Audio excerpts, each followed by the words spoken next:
everybody, welcome back to another episode of Hop Takes. As always, I'm Josh. And I'm Ross.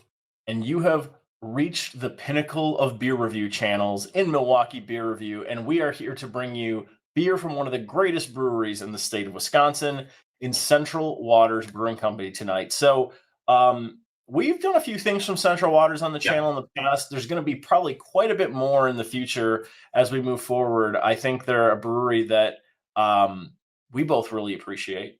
We both really. Sometimes I feel like we hoard beer from them because we don't want to drink it because then it disappears. In Jenny bought these like amazing Cheetos in Mexico at one point, and like she brought some home and they don't exist in the US, and like she wouldn't eat the Cheetos because they'd be gone then. And I'm like, yeah, but if you never eat them, they're going to go.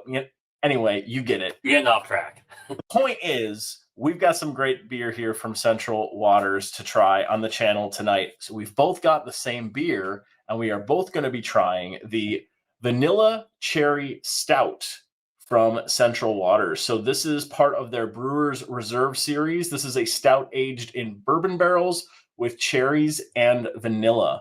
So I believe this is a year-round release. I think you can get this most of the year there.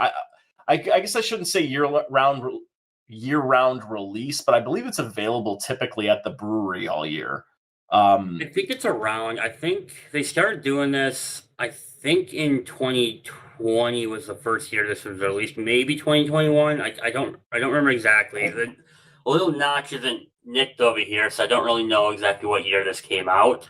I think this is a 2020. I think mine is a 2020. I think so too. I think with mine also. I will say, like, I don't know if they actually are actively brewing this still, but I think they made so much of it that they still have it laying around. They still have some. I've still seen it, like, out and about in stores, and I know I've seen it on tap there. Up in the Amherst location. Actually, I have not seen it in the Milwaukee location.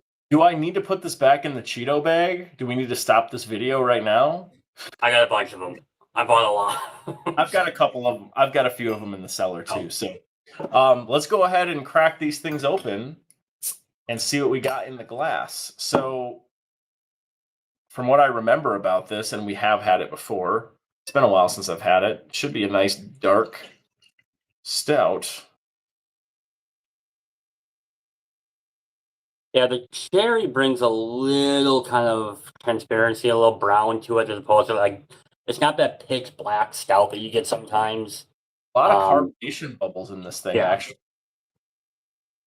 Yeah, to your point, like if you watched our recent Hot Takes episode where I reviewed the raspberry stout from Untappd, this actually looks kind of similar to that. Maybe not quite as brown, but this is definitely not a jet black stout. I remember it being darker than this, and I think I remember it wrong.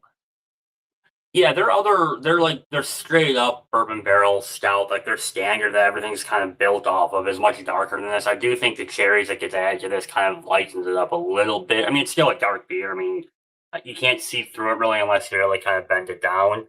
But even as I was pouring it, I could see through the beer, which you normally can't with those like jet black beers. The head on mine dissipated almost immediately. You've still got a little bit in there. But yeah, a lot of carbonation bubbles in mine. I don't know if you've got the same thing. Yeah, I got little small ones in there, which, yeah, so. To the nose we go. Oh, yeah. Yeah. That cherry really shines through on the nose. I mean,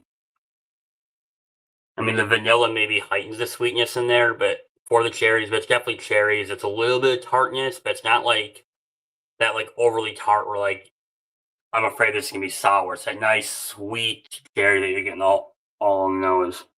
Yeah, the first thing that hits you on the nose is the cherries for sure. It's the prominent character. And then I get the bourbon. I think the bourbon is the secondary character. The vanilla is baked in there. Yeah. I'm getting a little vanilla, but it's not a heavy vanilla nose on this. Definitely the cherry and the bourbon are the stars. Yeah. Should we try this thing? Have it. All right. Cheers, buddy. Cheers.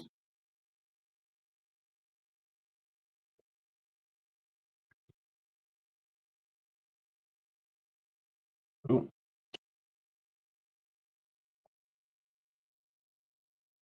So the cherries are there and they're priming all the way through. But you get that, I don't know about you, but I'm getting that like sharp bourbon bite right at the end, which I really enjoy. I really like that. I like if I'm going to drink a barrel aged beer, I do like it. I like the taste of bourbon. I like the taste of every barrel that we're getting. And this one does a good job with it because the cherries are there, but it doesn't hide and mask the bourbon all the way through. Yeah, mouthfeel on this definitely more carbonated than your typical stout. Yep. You could see it in the carbonation bubbles. Mouthfeel is definitely more carbonated. I would say this is on the medium to maybe light to medium body side. This is not a medium or above. I would say this is not above medium as far as mouthfeel. Yeah. What's interesting with mine, I'm getting a very tart cherry note right on the front end. Mm-hmm.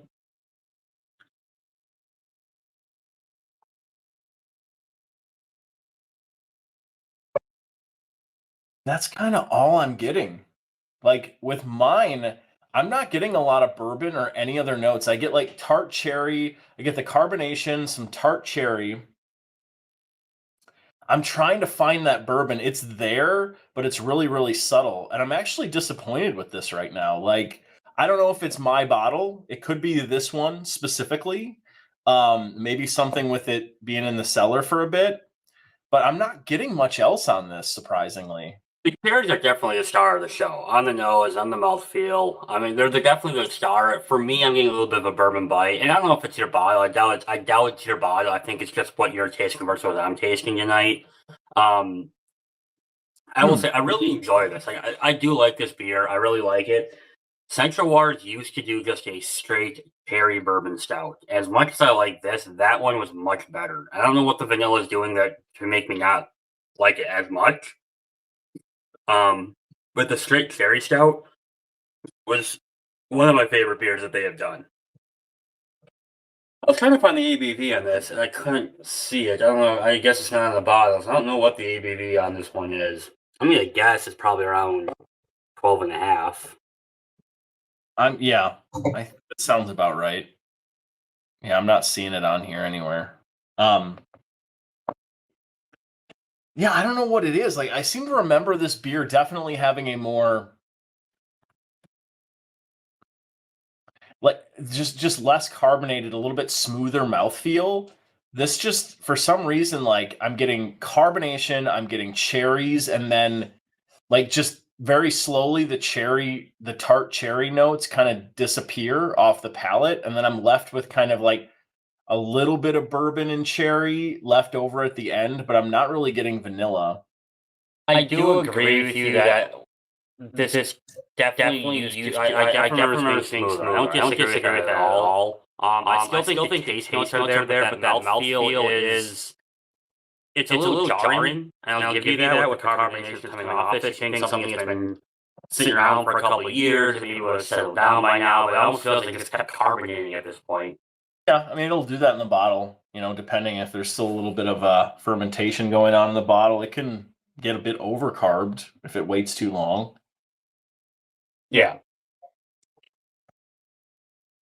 Are you looking for the ABV? Yeah, it comes in per beer advocate, comes in at 11%. Okay. I definitely get way more bourbon on the nose than I'm getting on the palate. I think the cherry is super prominent. The cherry on this is the cherry I was hoping we were going to get in Milwaukee Brewing Company's Cherry Bounce this year. Yeah, this was in point. Be good. So you gotta put this on Untappd. Based on what you're drinking tonight and not what you remember, what are you giving it? Based on what I'm drinking here right now, I'm going to put this at a 3.5. Okay. I still think it's a decent beer. I think it's got good characteristics to it. I do like the cherry. I just wish that wasn't the only thing I was having. It's still a tasty beer. It doesn't taste bad at all. It's still good. I wish there's a little bit more traditional stout viscosity to this with the cherries. I just wish there was a little bit more, but I think a 3.5 is a fair score for this. I don't know if I can go much higher than that though. Yeah, I'm right there with you. I'm gonna actually just a little bit higher. I'm gonna go 3.75 just because I really do like the cherries on it. I will say Central Waters does such a good job, and they've got such a good barrelage program, and they got such a good just standard set of beers that like it's almost like if this wasn't Central Waters, I might give it a better score, which sounds weird, but I might. But because it's Central Waters and I have such a high opinion of them that this isn't maybe their best effort. It's still a good beer, but they've used so many other good things that it's hard to put this in the base or the bourbon barley wine or the double barrel or anything like that range. So I really enjoy it, but it's to your point. There's something just missing, and with the carbonated mouthfeel, it's a little off-putting, I guess. Yeah, it's different. And not really what I was expecting and what I remember. So I just I wonder if this thing ages a little differently in those bottles. Yeah. Would like to try a fresh one soon, and hopefully they're still brewing it and see what we think about that. Yep.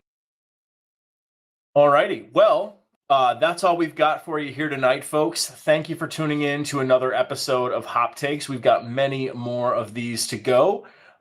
Stick around because it is almost basketball season and our March Madness videos will be coming soon. The Wisco Beer Tournament is back for 2022 and we have got a show for you. There are babies running around. There are dogs barking. There are beers being consumed for days. So looking forward to sharing all of that with you and our wonderful winner. Some surprises throughout the bracket. I'm going to flat out say, reviewing kind of what we did and reviewing who won certain areas, I'm still blown away by some of the results that we had. So I'm really excited to get those out there. For sure. So stick around for that. We've got more episodes coming for you before then and after, and we'll see you in the next one. Thanks, everyone. Bye.